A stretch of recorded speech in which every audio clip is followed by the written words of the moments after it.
Well, it has certainly been a week, hasn't it? But here we are on the other side, and that means it is time to talk about Divine Rivals by Rebecca Ross. Now, if you have been with me for a second, you know A River Enchanted was one of my favorite books last year, and I do still need to read the sequel because that fell in kind of the HarperCollins strike era, so I definitely need to circle back, but because this was due at the library with an urgency, this got read first, and I am so glad it did. It definitely lived up to A River Enchanted for me, but in slightly different ways because it was a different era, a different atmosphere, while still maintaining that lyrical voice that I loved, while updating that lyrical voice for the atmosphere and the tone appropriate for this book. And now with these two books under my belt, which I loved, it also makes a great case for why I personally like to give authors another try, because Rebecca Ross's first book that I personally read was a 2-star read for me. And I know I generally do very intentionally leave stars out of the conversation on this channel so that we can talk about the book a lot more generally and a lot more specifically at the same time. And I don't want us to get caught in the idea of that star and the symbolism of that rating becoming kind of more important than the conversation. However, I also recognize that those star ratings are an easy shorthand for us as readers, and it gives you a gauge for someone's enjoyment, and then you can kind of align yourself with whether you usually agree with that content creator or not in terms of opinions. So I do recognize also that taking away that star rating is removing some of that ease, and I do greatly appreciate you being willing to engage in the larger, more nuanced, and kind of amorphous conversation with me here. Not, of course, that other people that are assigning star ratings are not engaging in nuanced conversation, and it might just go back to me not being willing to commit to a star rating in this context. However, to go back to the original point, I'm generally pretty adamant in my own reading life that if I haven't enjoyed an author in the past, but I am still intrigued by the premise of a new novel or a future upcoming work, I am likely to still give that work another go. And I know that we only have so much reading time, so I'm never gonna begrudge anyone who just kind of one and dones it because they are respecting their time in that way. However, this particular instance is a perfect illustration of something that I have personally experienced a couple of times where I really haven't connected with an author's first or early work, but then really connect with something later in their body of work. And I do think that this is important too in how we kind of consider authors' careers and how they need to have space, or space in the industry, so to speak, needs to be made for them to kind of try things out. A debut isn't a kind of hit or miss deal in my mind, and I think it's really reductive to treat it like that as an industry kind of overall, because these are artists that are honing their craft and finding their voice or experimenting with their voice, and that is going to evolve and change as they grow as artists. And so I think that having this opportunity to connect with someone's art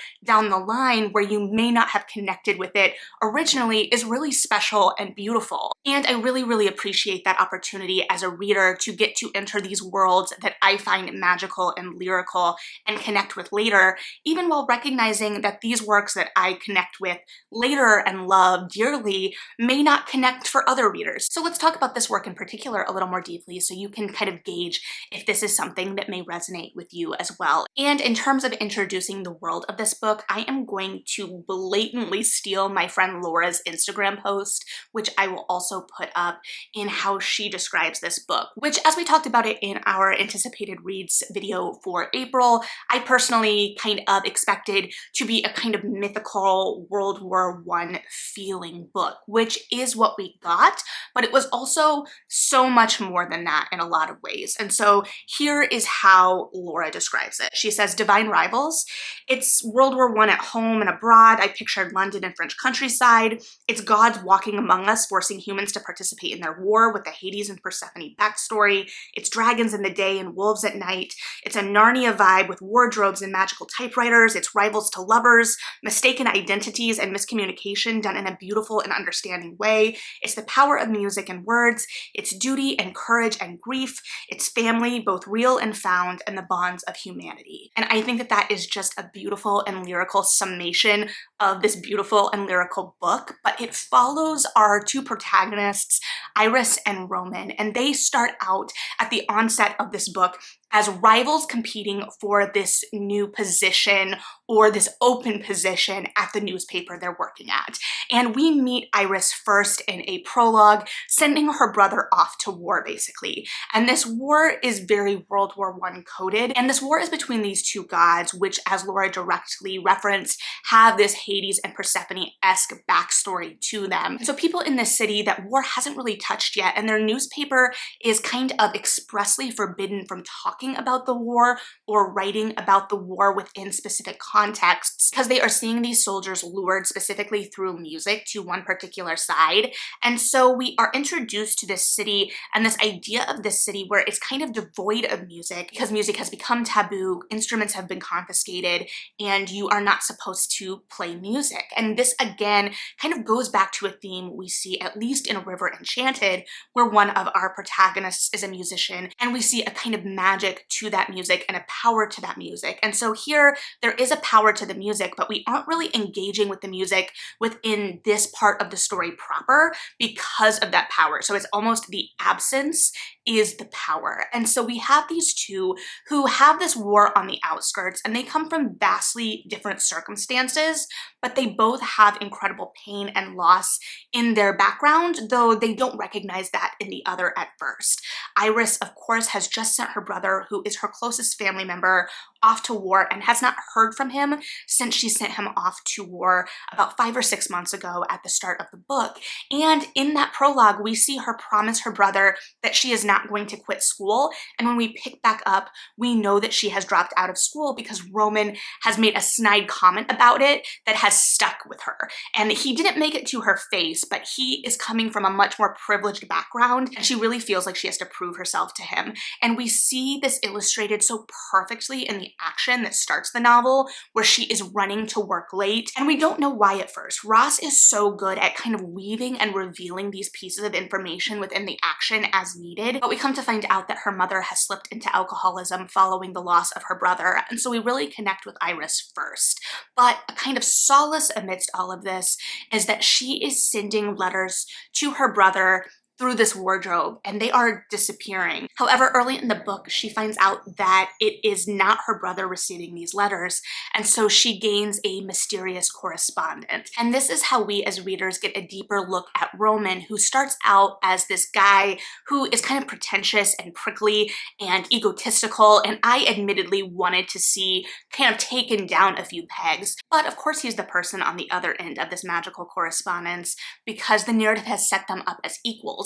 And when we wanted to see him, or when I wanted to see him taken down a few pegs, we were in Iris's point of view. And this is kind of getting in to the enemies to lovers or rivals to lovers, which are kind of shades of the same thing, admittedly. And part of the reason I personally am attracted to this trope so much is that kind of idea that you are kind of sparring or going toe-to-toe with your match, and there is this idea that this other person sees you as an equal. And I know ideally in all romances, everyone is seen as a partner or an equal, but there's this idea of challenge, and this idea is directly kind of explored in this book. This idea that they challenge each other, they push each other, and they bring out the best in each other through this kind of competition that becomes kind of slightly more lighthearted as it goes on. Lighthearted in the sense that they recognize that they bring this out in the other and that it is kind of a benefit to them in some ways, rather than kind of like wanting to tear the other person's face off. And tearing the other person's face off was never really the energy, which is why I would call it rivals to lovers rather than enemies to lovers, if that makes any sense. But also because of this correspondence, Roman has the advantage in Iris instigating that she is writing to her brother, or who she thinks is her brother. So she is revealing personal details that he can place who this is, so he knows it's Iris. And because of this, we get the guy falls first kind of energy. We see him really kind of perk up, be interested in her. We see the fact that this challenge really kind of spurs him on, as I said, and I really love this energy. But this is kind of the first third of the book that kind of sets up the rest, because things definitely change. And it was interesting to kind of track these parts. The book is split up into 3 separate sections, and there really are 3 major kind of acts of the action, things move to very different places because eventually Iris does become a war correspondent and goes to the front lines and faces the war herself, sees the war herself, and what that does. And so we're getting to see these characters in these vastly different circumstances. And like I said, the tone is very lyrical and mythological in its own way, kind of like A River Enchanted was, but definitely kind of reflecting the more World War I era coded ideas and imagery of this book. And so that tone and style can kind of fool us as readers into thinking that we are kind of sitting in particular moments longer than we may be. And this tone and this voice, I think, will be a kind of either you love it or you hate it kind of thing, because it is very flowery and fluid and lyrical and poetic in many ways. And because of that, some of the things the characters are saying are also that. However, they are also writers, so I do believe that they would have kind of this experience with this turn of phrase. They would use language in that way. We really see that idea of language and the way that language impacts the other and kind of woos the other in a lot of ways, not only with the letters that they're writing to each other, but the way that particularly Roman seeks out Iris's words, her articles, wants to read everything she's producing, and he recognizes her as a match even before they start communicating from her writing and seeing her potential and her full kind of breadth through her words in that way. And so in that way, and because I'm already more drawn to the kind of lyrical, poetic kind of styles, I'm more willing to go with it, but I also recognize that that might be a hindrance to some readers and completely appreciate that. However, it also kind of reflects this really mythical feel to everything because we are in a world of gods, but the gods are so removed from everything. And this does kind of mirror again the way the supernatural existed within A River Enchanted, this idea of being kind of at the whim of these supernatural powers. But I really, really appreciated that exploration here. I've talked before about how I personally don't really gravitate toward World War I, World War II era narratives. And World War I is particularly tricky because there was so much senselessness to it. The beginning of the war felt so senseless when, studying it in history class. The kind of politics of it all felt so removed from the people who were putting their lives on the line. And I think that the way that that was explored in the setup of this being a war between the gods was really expert in a way, because it's this idea almost that you are at the mercy of these greater powers that are at the end of the day somewhat removed from your everyday existence. However, there is still this idea and this attempt to create some kind of narrative cohesion, and the way that all of that ideology and the narrative, especially with the idea of war correspondence and this idea that Iris is going to the front lines to tell the stories, but the reality is so much different, and the kind of way that that will break you, and the way that Iris is already dealing with loss. Her world is already being thrown asunder, and while this is a first in a series, and I do believe the gods will play a more direct role in the sequels based on the setup here, I really appreciate how divorced from the gods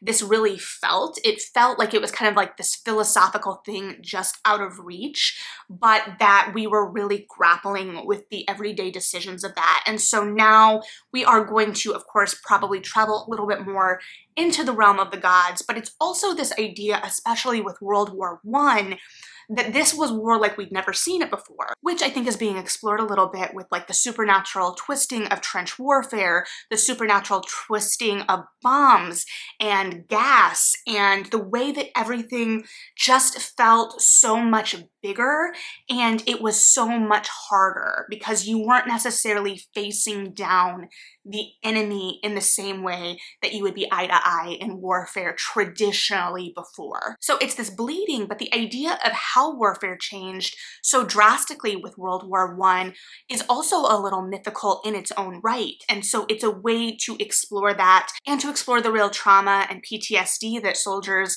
that survived were coming back from that with, which of course is where we saw all of the post-World War I schools of art, where it was like nothing matters, nothing makes sense, because nothing mattered and nothing made sense. And so it is a kind of supernatural exploration of that that I think personally was really successful. Now, granted, again, I personally generally don't like World War I and World War II narratives, because I think it's kind of coming up against those ideas.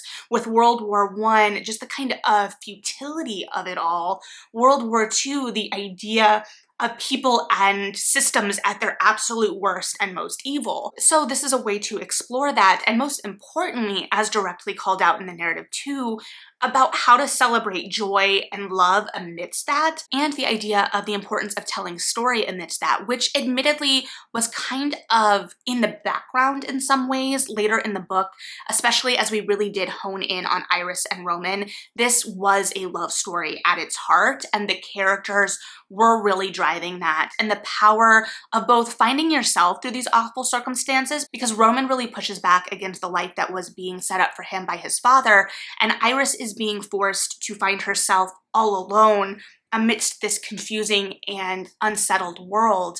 And one of the things I really appreciated with Iris in particular was this idea of her kind of stumbling through watching the people that she loves leave her, whether by choice or circumstance, and this idea of grasping on to connection and love, whether it be friendship or romantic love, with this knowledge that she may be left behind, and this idea of her putting on her armor in some ways and being kind of too afraid or kind of unwilling, having to get to the point where she can show these more vulnerable pieces of herself. And one of the ways that I think that this was illustrated so expertly, and a great illustration in and of itself of how Ross accomplishes this, is actually really early in the book when Iris is still in the city and she has just received some pretty personally devastating news, which leads her to leave work without word. And because of this upset and this grief, she accidentally oversleeps the next day. So she wakes up to this pounding at the door and she doesn't know who it is. And she's kind of groggy and disheveled and clutching together her undone blouse that she never fully changed out of the night before. And she looks through the peephole and she sees Roman out there clutching the coat that her brother gave her when he went off to war that she had left behind at the office. And she, in this moment of extreme vulnerability, is able to watch this kind of unmasked moment from Roman, because he doesn't know that she's on the other side of the peephole watching her, as he is kind of going through all of these emotions. And she is kind of confusedly watching this play out on his face and kind of trying to gauge what her rival is doing there. And she doesn't want to let him in. She doesn't want to let him see this moment of weakness. And the illustration and the kind of idea of space and the way that these two characters were existing in that space, just the full illustration of this moment, the emotional interior and kind of the outward picture that we were getting was just so telling and so beautifully painted through words. And I think that this book is a lot of that, these little moments, these scenes that linger, really driven forward by the characters, which I think makes sense, especially amidst the nothing makes sense of the rest of the world, having this strong center following these two as they're trying to kind of fumble through this world. However, if you're someone that's really honed in on specific fantasy world creation, this may be a little bit of a stumbling block for you. I personally, at the beginning of the book, was like, I need a map, because I don't kind of engage in those World War I era storylines as much, so I was having trouble placing these kind of indicators of that place and time that Laura clearly picked up on when she was talking about like the French countryside. So I definitely think that there are things that are coded into the world that depend on a certain level of knowledge. I did of course notice how kind of England coded so much of the world was, you know, notably through its kind of emphasis on tea, things like the word snogging, but it is what it is. It is definitely this kind of like thinly veiled fantasy world in some ways. However, there really are these extra layers to the fantasy, and we are discovering more about that world as we kind of journey with the characters rather than kind of sketching that world out more completely to begin with. So if you need that kind of more complete world to kind of get your bearings to start with, that may, like I said, be a little bit of a stumbling block. But I personally really enjoyed being zoned in on these characters and admittedly this love story. However, I am admittedly hesitant to talk in depth about kind of specific beats for that love story because I want you to experience that journey on your own. But if you want to talk about specific moments below, have at it. So I think kind of overall, Laura's post about this really does get at the heart of it more than she may even realize, because I think one of the strengths of this book beyond its kind of lushness in its language and its tone and its place, is this idea that it's kind of pulling in all of these threads from stories that we know and love. And it benefits from the shorthand of calling back to those stories to emphasize the heart of this story and this journey. And we are definitely on a more epic journey here. We've got love and we've got heartache and we have no real resolution. So I will definitely be ready for the next installment. But until then, I am very interested to hear if you read this, what you thought about it. As always, thanks for hanging out and listening to my thoughts on it. Like and subscribe if you feel like it. Always appreciated. Read something good. And yeah, bye.